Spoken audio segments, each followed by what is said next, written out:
మా ఇంట్లో వాళ్ళ నంబర్స్ మీద ఒక 6 నుంచి 7 నంబర్ల వరకు కూడా కాల్ డేటా తీసే ప్రయత్నం చేశారు. కాల్ డేటా తీయాలంటే ఎఫ్ఐఆర్ కట్టాలి. వీటి మీద ఎఫ్ఐఆర్ కట్టి, ఈ సర్కిల్లో ఎఫ్ఐఆర్ కట్టి ఈ కాల్ డేటా తీశారు. ఇది ఈ రోజున నేను ఎందుకు చెప్తున్నానంటే,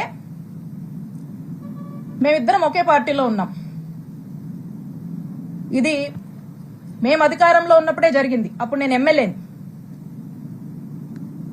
అప్పుడు జరిగినటువంటి విషయము నేను ఏ రోజు కూడా ఈ విషయాన్ని చెప్పే పరిస్థితి నాకు రాకూడదని నా మనసులో ఎప్పుడు అనుకుంటూ ఉండేదాన్ని.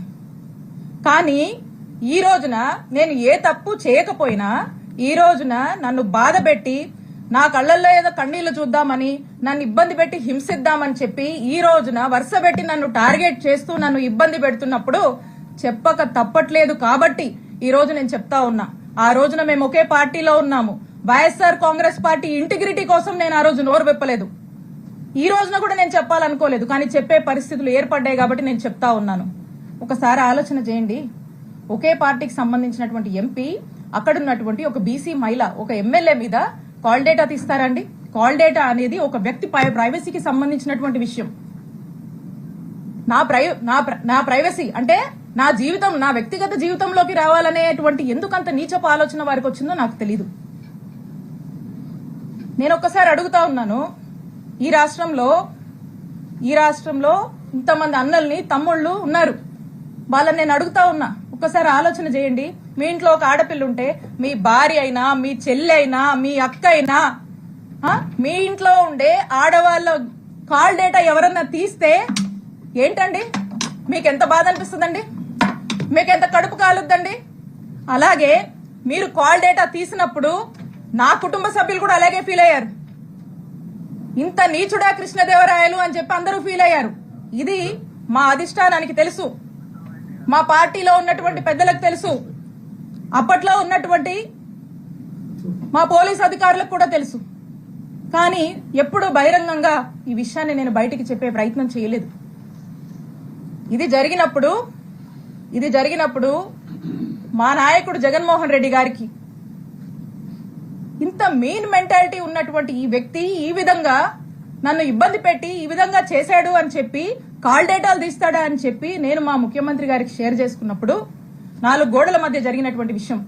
మా ముఖ్యమంత్రి గారు మహిళా పక్షపాతి. మహిళలంటే ఎంతో గౌరవం. 2 ఆడపిల్లల తండ్రి.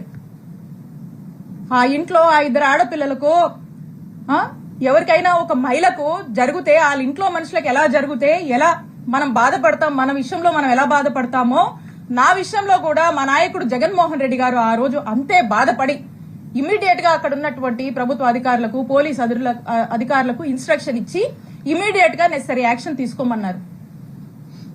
ఇమీడియట్ గా నిమిషాల్లో ఆ రోజు ఇక్కడ పనిచేసినటువంటి డిఎస్పీని, ఇక్కడ ఉన్నటువంటి సిఐని పిలిచి పోలీస్ అధికారులు మాట్లాడితే ఆ పోలీసులు ఏం స్టేట్మెంట్ ఇచ్చారండి?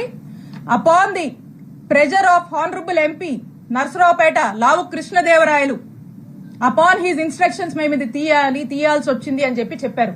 నిమిషాల్లో సస్పెండ్ అయ్యారు ఆ పోలీసులు. ఇది చాలా మందికి తెలుసు. ఇదేదో వీళ్ళేదో కట్టుకదల్లి నా మీద ఏమాత్రం కూడా పస లేకుండా, సబ్స్టెన్స్ లేకుండా నా మీద ఏదో కేసు పెడితే నేను మాట్లాడట్లేదండి. నేను ఇదిగోండి, ఆ ఎఫ్ఐఆర్ కాపీ కూడా ఉంది. మా నంబర్ల మీద తీసినటువంటి ఎఫ్ఐఆర్ కాపీ ఇది కూడా ఉంది, ఎవిడెన్స్. అక్కడున్నటువంటి డిఎస్పీ, అక్కడున్నటువంటి సిఐ సస్పెండ్ అయ్యారు. అదందరికీ తెలుసు.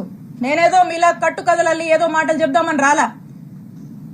ఇది ఇంత నీచమైన నిజ స్వరూపం లావు కృష్ణదేవరాయలు.